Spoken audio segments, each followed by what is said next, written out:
నమస్కారం. నా పేరు ఎస్‌కే సైదులు. నేను జిల్లా విద్యాశాఖలో కమ్యూనిటీ మొబిలైజేషన్ ఆఫీసర్‌గా పనిచేస్తున్నాను.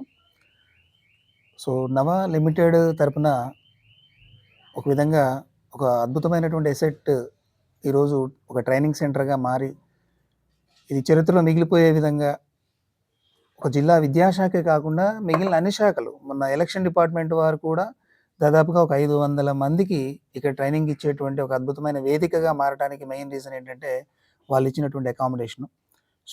మాకు హాల్ ఉంది. కానీ ఇందులో అసలు ఏం చేస్తే బావుంటుంది అనే దాని మీద మాకు గూడా కొంత చర్చ నడిసిన తర్వాత, మరి ఆర్థికంగా ఆదుకోవాలి అంటే ఒక విధంగా సీఎస్ఆర్‌లో భాగంగా అందుబాటులో ఉన్నటువంటి కంపెనీ నవా లిమిటెడే కాబట్టి వారిని రిక్వెస్ట్ చేయడం జరిగింది.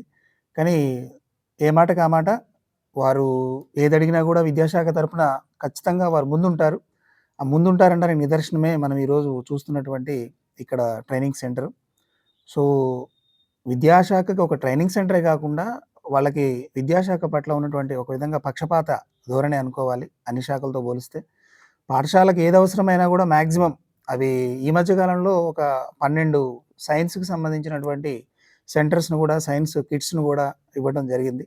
అవే కాకుండా స్పోకెన్ ఇంగ్లీష్ కావచ్చు, లేకపోతే ఈవినింగ్ టైంలో పిల్లలు మనం స్కూల్ అయిపోయిన తర్వాత ఇంటికెళ్ళి సమయం వృధా చేసుకోకుండా కాస్త కూర్చొని ఎవరైనా పాఠం చెప్తే బావుండు, లేదా ఏదైనా హోంవర్క్ చేయిస్తే బావుండు అనుకోవడానికి కూడా వీలుగా ఒక ట్యూటర్‌ని కూడా ఇచ్చారు. చాలా విలేజెస్‌లో ఇవాళ ట్యూటర్స్ ఈవినింగ్ పనిచేస్తూ ఉన్నారు. మార్నింగ్ పనిచేస్తూ ఉన్నారు.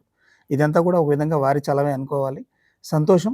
ఇలాంటి అకాడమిక్ ప్లస్ ఇన్‌ఫ్రాస్ట్రక్చర్‌లో మరి నవా లిమిటెడ్ వారు విద్యాశాఖకి తోడుండి, ముందు ముందు చేయబోయేటువంటి అనేక రకాలైనటువంటి విద్యా అభివృద్ధి కార్యక్రమాల్లో వాళ్ళు కూడా భాగస్వాములవుతారని నేను భావిస్తూ కృతజ్ఞతలు తెలియజేస్తున్నాను. Thank you.